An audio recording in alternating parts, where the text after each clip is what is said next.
dengan keutamaan kita di dalam menyempurnakan rukun-rukun sholat, baik rukun yang sifatnya zahir maupun yang sifatnya batin. Manusia ini oleh Allah Subhanahu wa Ta'ala dari hari ke hari diperintahkan untuk semakin mendekat, semakin mengetahui, semakin yakin, semakin kenal dengan Tuhannya. Maka seluruh apa yang hari ini menghampiri kita, baik kebahagiaan maupun kesusahan, adalah sistem yang Allah Subhanahu wa Ta'ala gunakan di dalam alam semesta ini, yang akhirnya semakin mendekatkan kita kepada Allah Subhanahu wa Ta'ala. Untuk bisa sampai ke sana, maka ada dua metode yang Allah Subhanahu wa Ta'ala berikan kepada kita. Semuanya dirangkum oleh Rasulullah SAW dengan kalimat ihsan. Rasulullah pernah ditanya, "Man ihsan ya Rasulullah?" oleh malaikat Jibril, apakah ihsan? Ihsan itu sabda baginda Rasulullah, "An ta'budallaha ka'annaka tarahu." Engkau menyembah Allah Subhanahu wa Ta'ala seolah-olah engkau melihatnya.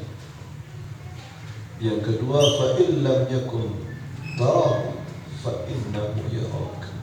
Kalau engkau tidak mampu karena hatinya masih kurang kuat, muatnya atau apa bahasanya, dayanya masih kurang kuat hatinya, maka yang harus kita yakini adalah bahwa Allah melihat kita. Para ulama akhirnya memberikan kesimpulan bahwa untuk semakin dekat dengan Allah itu dua caranya. Yang pertama itu namanya musyahadah. Seseorang menyaksikan Allah Subhanahu wa Ta'ala. Nah, ini di dalam perjalanannya banyak dikenalkan oleh Imam Asy-Syadzili. Imam Asy-Syadzili butuh kesiapan hati, butuh kesiapan mental. Kurang-kurang kuat mentalnya, biasanya justru malah dia akan semakin jauh dari Allah. Butuh keikhlasan, butuh keikhlasan. Imam Al-Ghazali rahimahullah dengan kitab Ihya ini sebenarnya mengajarkan kita metode yang kedua, yaitu metode muraqabah. Muraqabah. Apa itu muraqabah? Ini belajar atau berawal dari bagaimana kita memperbaiki, mendidik nafsu kita. Ini yang diajarkan oleh Imam Al-Ghazali, didik nafsunya. Karena nafsu ini kalau tidak dididik, dia susah akan mendekat kepada Allah Subhanahu wa Ta'ala. Karena sifat dasar nafsu itu benci terhadap nilai-nilai kebenaran, benci terhadap nilai kebenaran. Dia lebih suka bebas, dia lebih suka tidak terikat dengan peraturan, dia lebih suka untuk memilih apa saja yang dia mau. Nah, ini nafsu. Nah, ini harus dididik. Karena kalau dia terus diikuti, justru dia akan semakin sesat, semakin sesat. Maka Imam Al-Ghazali di dalam kitab Ihya ini memang kuat sekali di dalam mengajarkan kita bagaimana mendidik nafsu kita, termasuk di dalam masalah sholat. Termasuk di dalam masalah sholat yang kita sudah bahas beberapa pekan ini. Ini saya tambahkan lagi ya, tentang keutamaan menyempurnakan rukun sholat. Rasulullah sallallahu alaihi wasallam bersabda, "Mathalus salatil maktubah kamathalil mizan man awfa istawfa." Di dalam satu hadis diriwayatkan oleh Imam Ibnu Mubarak, begitu juga dengan Imam Al-Baihaqi, Rasulullah menyampaikan permisalan salat fardu itu seperti timbangan. Seperti timbangan. Siapa yang menyempurnakan timbangannya, maka dia akan disempurnakan oleh Allah Subhanahu wa taala timbangannya kelak di yaumul qiyamah. Jadi siapa yang kurang sholatnya, ya besok juga timbangannya kurang. Ya. Siapa yang hari ini menyempurnakan sholatnya, insya Allah timbangannya besok juga disempurnakan. Loh ya, sudah dikasih bocoran, sudah dikasih bocoran. Siapa yang mau hisabnya nanti disempurnakan, karena hisab itu hari yang paling ditakuti bahkan oleh para anbiya, bahkan oleh para hasibu anfusakum qabla an tuhasabu. Maka Sayyidina Umar itu kalau menghisab dirinya itu sampai pingsan ya, karena dia ya luar biasa ya, memang kelas berat, kelas berat. Kita ini hari ini belajar sedikit-sedikit menghisab gitu ya, apa yang sudah kita perbuat, termasuk sholat kita. Jadi, sholat ini makanya semakin hari kita, apa sih hisab itu apa Ustaz? Evaluasi dan kontrol.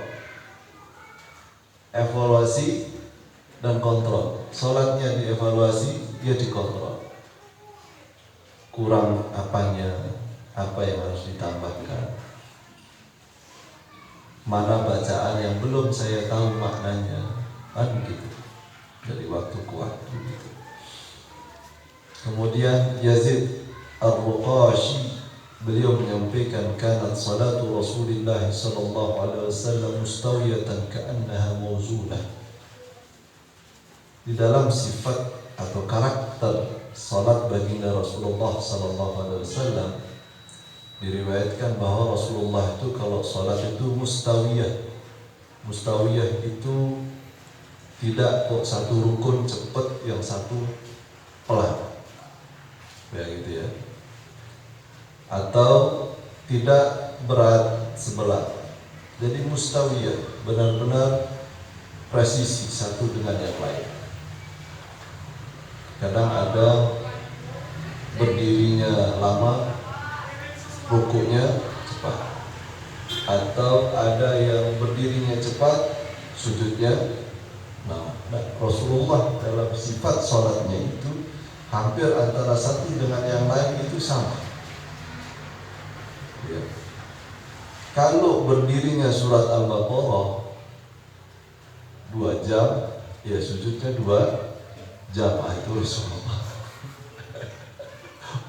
Katanya orang banyak negara kolom tak. Nah, artinya kalau Rasulullah SAW sholatnya itu pertengahan, tidak terlalu lambat, tidak juga terlalu cepat. Begitu juga sifat di dalam rukuk dan sujudnya. Jadi mustawiyah, sama mauzunah, dan seimbang antara satu yang lain. Kemudian Rasulullah sallallahu alaihi wasallam, inna rajulaini min ummati la yaqumani ila shalah. Rasulullah itu pernah menceritakan ada 2 orang dari umat, ini berlaku di zamannya atau setelahnya, sama-sama sholat, rukuknya sama, sujudnya sama. Wa inna ma baina salataihima, tetapi antara satu dengan yang kedua, antara yang satu dengan temannya ini, kualitas sholatnya itu antara langit dan sumur sad. Langit dan bumi beda, sama-sama masjidnya, sama-sama gurunya sama, tapi kualitasnya berbeda. Pertanyaannya, apa yang menjadikan berbeda? Bacaannya sama, rukuknya sama. Yang menjadikan berbeda, katanya Imam Al-Ghazali, adalah asyara ilal khusyuk, kualitas batinnya antara satu dengan yang khusyuk. Jadi dari sini nanti penjelasan khusyuk itu begitu penting. Ya. Rasulullah SAW menyampaikan, la yanzuru Allah azza wa jalla yawm al-qiyamah ila al-'abdi la yuqimu sadbahu baina ruku'ihi wa sujudihi. Allah Subhanahu wa ta'ala tidak melihat di hari kiamat kepada hamba yang tidak menegakkan tulang punggungnya, ya, antara ruku' dan sujudnya. Oh, ngerti maksudnya saya? Habis ruku' harusnya i'tidal, tegak berdiri, baru sujud. Ini belum tegak langsung set gitu, langsung set. Jadi dari ruku belum tegak begini, baru segini sedikit Allah langsung sujud.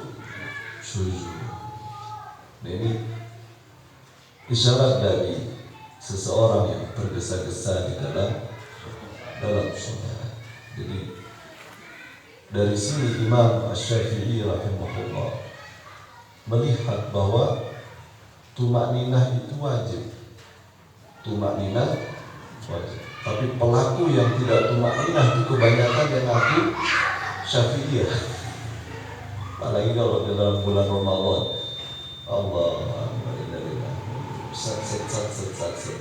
Kita tuh hampir nggak pernah sholat tarawih yang asuh, yang pelan, yang tapi rakaatnya banyak, 23 rakaat 2,5 jam pernah? Belum. Wah, ya nanti di Peranggok itu sudah praktek 2 tahun. Sudah praktek 2 tahun. Sholat tarawih mulai jam 8:30, selesai 11:30. Nah, ini bapak-bapak yang mau ngetes kakinya, hatinya, silahkan, itu nanti berapa bulan lagi tarawih. Ya kalau 2 rakaat sudah wah yang warek lah, ya pulang tak apa-apa. Tapi saya cobakan kepada teman-teman, ini masih uji coba. Ternyata juga pengaruhnya terhadap hati luar biasa. Luar biasa. Orang mau sholat lama, walaupun dia mungkin kurang ngerti apa yang dibaca oleh imam, tapi dia berusaha mendengarkan Al-Quran yang ada di dalamnya. Itu punya pengaruh kepada hati. Itu saya lihat teman-teman di bulan Ramadan, kualitas amal, kualitas khususnya ibadah ritual ataupun ibadah yang sifatnya sosial, sedekah, itu grafiknya naik. Bulan Syawal itu masih lumayan karena ada puasa-puasanya. Nah, lepas bulan Syawal sudah langsung lepas landas semua, tiarap langsung tiarap, sholat ya mulai terlambat gitu, sedekah mulai macet. Beda seperti bulan Ramadan. Oh, ternyata spiritual mempengaruhi kuantitas ibadah seseorang. Terakhir, ama yakhafu alladhi yuhawwil wajhahu fi shalah ay yuhawwil Allah wajhahu fi. Dalam sebuah hadis yang diriwayatkan oleh Imam Al-Bukhari, ini menjadi hadis yang menegaskan tentang bahwa orang yang sholat itu benar-benar sebisa mungkin dia sempurnakan sholatnya. Karena Rasulullah beri satu peringatan, hendaknya orang yang di dalam sholat itu menoleh ke sana ke sini atau memalingkan wajahnya saat dia sholat, hendaknya dia khawatir, takut kalau Allah Subhanahu wa ta'ala merubah wajahnya menjadi wajah keledai. Ini sifatnya memang bentuk ancaman, karena suatu yang tidak mustahil bagi Allah Subhanahu wa ta'ala merubah sesuatu menjadi sesuatu, begitu ya. Sama seperti kita ini dulu ya tidak ada, sekarang ada. Nah, yang sudah ada kok jadi sesuatu Karena di Al-Quran sendiri sudah terbukti secara empiris, memang ada di antara manusia yang dilaknat oleh Allah SWT. Manusia tapi dirubah jadi babi, dirubah jadi kera, itu pernah ada ceritanya. Gitu. Jamaah yang dirahmati Allah SWT, ini yang bisa kami sampaikan. Ya, mudah-mudahan pelan-pelan, sedikit-sedikit, gitu ya, salat kita dari waktu ke waktu semakin kita bertambah kualitasnya. Amin Allahumma. Kita akhiri dengan doa kafaratul majlis. Bismillahirrahmanirrahim.